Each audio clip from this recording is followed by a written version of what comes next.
नमो नमः। अच्छा स्वास्थ्य हमारे संपूर्ण जीवन शैली का परिणाम होता है और आयुर्वेद के अनुसार हमारी 95 अर्थात 95% तक बीमारियां हमारे पेट से ही जुड़ी होती हैं। और पेट की बीमारियों में सबसे मुख्य बीमारी है कब्ज, कॉन्स्टिपेशन। शौचानंदम परमानंदम, ऐसा आयुर्वेदिक ग्रंथों में लिखा है, अर्थात कि जिस व्यक्ति को सुबह सुबह अच्छे से शौच हो गया वो पूरे दिन आनंदित रहता है। आखिर ये कब्ज होती क्या है और ये कैसे होती है?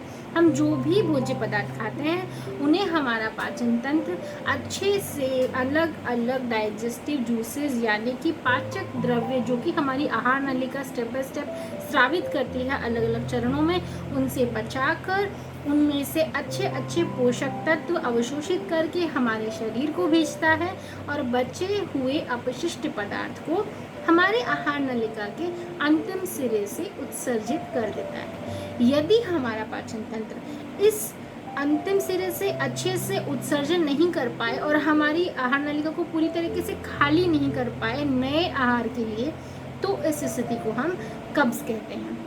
और अगर ये कब्ज धीरे धीरे हमारे शरीर में रह जाती है तो फिर बहुत सारी बीमारियों की सेना हम पर हमला बोल सकती है। तो मैं अस्मी आपके लिए लाई हूँ आयुर्वेद और शास्त्र सम्मत वो छोटे छोटे से बदलाव जो कि हम हमारे जीवन शैली में करें तो हम इस कब्ज से पूरी तरह से निजात पा सकते हैं और एक बहुत ही स्वस्थ और आनंदित जीवन जी सकते हैं।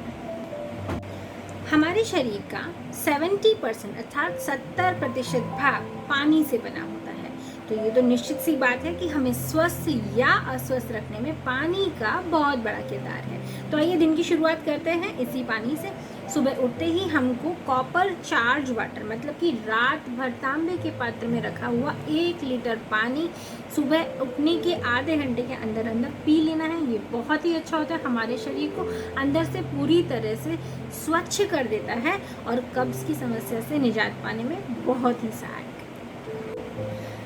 दिन के भोजन की शुरुआत हमको फलों से करनी है। दिन का पहला भोजन हमारा फलाहार ही होना चाहिए। फलाहार अर्थात कच्चे फल। हम जहाँ कहीं भी रह रहे हैं वहाँ पर उस समय उस मौसम में जो भी हमारे आसपास के लोकल फ्रूट्स जो वहाँ पर पैदा हो रहे हैं वो ही हमारे शरीर को सबसे ज़्यादा गुण करेंगे और सबसे अच्छे हैं।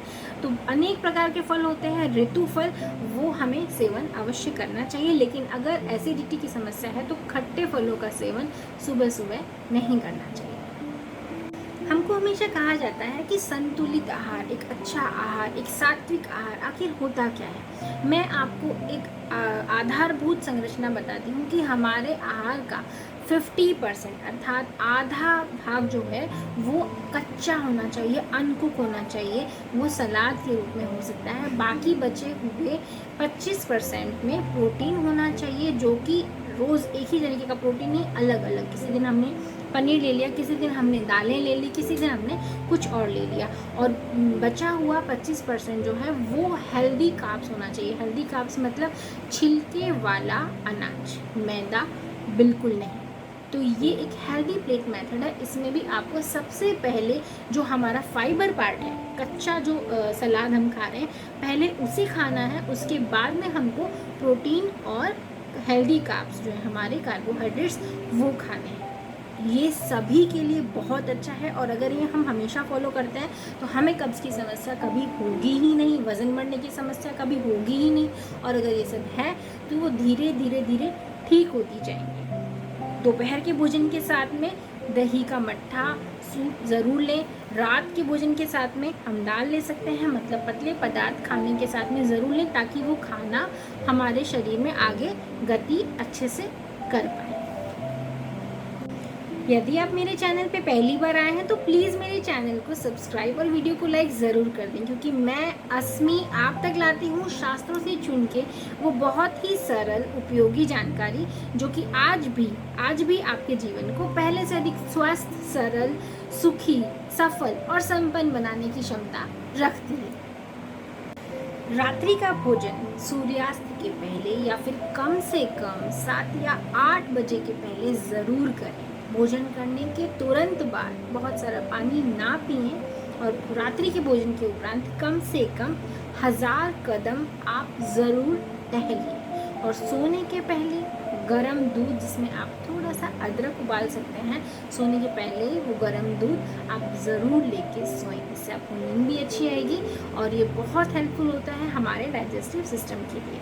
इसके अलावा आपका स्लीप पैटर्न भी डिसाइड करता है कि आपका पाचन तंत्र कैसा होगा। रात को देरी तक बिल्कुल ना जगें, कृपया अपनी नींद पूरी करें, क्योंकि जब आप सो रहे होते हैं तब हमारा शरीर अपने आप को रिपेयर कर रहा होता है, अपने आप को हील कर रहा होता है, हमारे इंटरनल ऑर्गन्स अपने आप के लिए काम करते हैं। तो यदि हम देर तक जगते हैं तो हम उनसे उनका यह हक छीन लेते हैं कि वो अपने आप को स्वस्थ करें, उनको रिपेयरिंग का टाइम ही नहीं मिलता।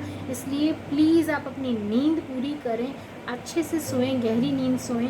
उठने के बाद ज़रूर आपका पेट साफ होगा और आप पूरे दिन ऊर्जावान अनुभव करेंगे। वीडियो को अंत तक ज़रूर देखें, क्योंकि वीडियो के अंत में मैं आपको बताने वाली हूँ एक ऐसा उपाय जिससे कि पुरानी से पुरानी कब्ज़ की समस्या भी निश्चित रूप से दूर हो सकती है और हम पूरी तरह से स्वस्थ पाचन तंत्र पा सकते हैं। कमेंट करके मुझे ज़रूर बताइए कि आप मुझसे क्या जानना चाहते हैं। निरंतर कब्ज़ की समस्या रहने से, या फिर यदि आपने कब्ज़ के लिए बहुत सारे अलग अलग तरीके की दवाइयाँ, चूरन, गोलियाँ ली हैं, तो उनकी वजह से क्या होता है, वो हमारी आंत पे जोर डालते हैं और हमारी आंतों की इंटरनल सरफेस जो है वो अपनी स्निग्धता माने अपना चिकनापन खोकर रूखी और खुरदुरी हो जाती है।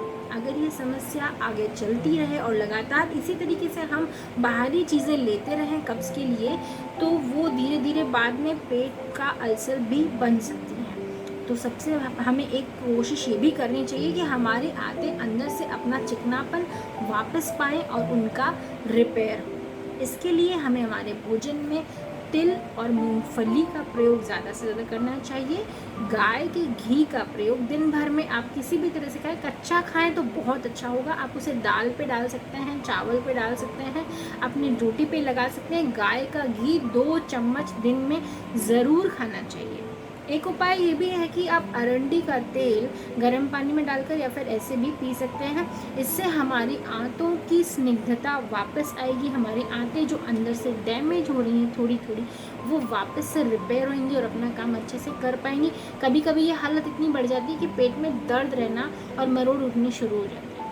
तो हमारी आंतों को फिर से रिपेयर करने के लिए ये सब हमको ज़रूर करना चाहिए। अदरक और हींग का प्रयोग भी खाने में यदि हम अच्छे से करते हैं तो वो भी इसके लिए बहुत अच्छी होती है। अब आते हैं अंतिम उपाय पे, जिसको करके सिर्फ कब्ज़ ही नहीं, पुरानी से पुरानी अनेकों प्रकार की पाचन समस्याओं से छुटकारा पाया जा सकता है और हम स्वस्थ रह सकते हैं।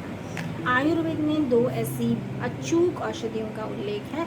एक उनमें से है अभयारिष्ट। अभयारिष्ट हरितकी, मुनक्का, सौंफ आदि 15 तरीके की जड़ी बूटियों से मिलकर बना होता है, जिसका कि हमारे शास्त्रों में उल्लेख है। दूसरा है कुमारयासव। कुमारयासव का योग रत्ना में उल्लेख है। इसमें मेन आपको एलोवेरा मतलब कि ग्वारपाठा उसका है, और बाकी और भी बहुत सारी औषधियाँ इसमें होती है जो कि आसवन विधि से ये बना हुआ होता है। तो अभयारिष्ट और कुमारयासव दोनों का 2-2 चम्मच सुबह खाली पेट हम लें और उसमें उतनी ही मात्रा में गर्म पानी मिलाएं और उसको सुबह सुबह पी जाएं। इसके बाद में आप देखेंगे कमाल की आपकी पुरानी से पुरानी कब्ज़, गैस, एसिडिटी और बहुत तरीके की पाचन तंत्र की समस्याएं धीरे धीरे दूर होने लगेगी और आपका पाचन तंत्र पूरी तरह से स्वस्थ निश्चित रूप से हो जाएगा। आहार में फेरबदल के अतिरिक्त हम और ऐसा क्या कर सकते हैं जिससे कि हम इस कब्ज़ की समस्या से छुटकारा पा सकते हैं और स्वस्थ हो सकते हैं? ये जानने के लिए आप इस वीडियो का पार्ट 1 ज़रूर देखें। और यहाँ मैंने जितनी भी चीज़ें आपको बताई हैं, इन अच्छी आदतों को आप जितना अधिक अपनी दिनचर्या में शामिल करेंगे उतना ही अधिक आपको लाभ होगा, आपको परिणाम प्राप्त होंगे। मुझे ये पूरा भरोसा है आयुर्वेद पे और हमारे शास्त्रों पे। जैसा भी आपको प्रभाव मिले, परिणाम मिले, या जो भी आपके मन में संशय हो या फिर आप मुझसे और क्या जानना चाहते हैं, प्लीज़ कमेंट करके मुझे ज़रूर बताएं और जारी रखें स्वास्थ्य की यात्रा अस्मी के साथ। नमो नमः।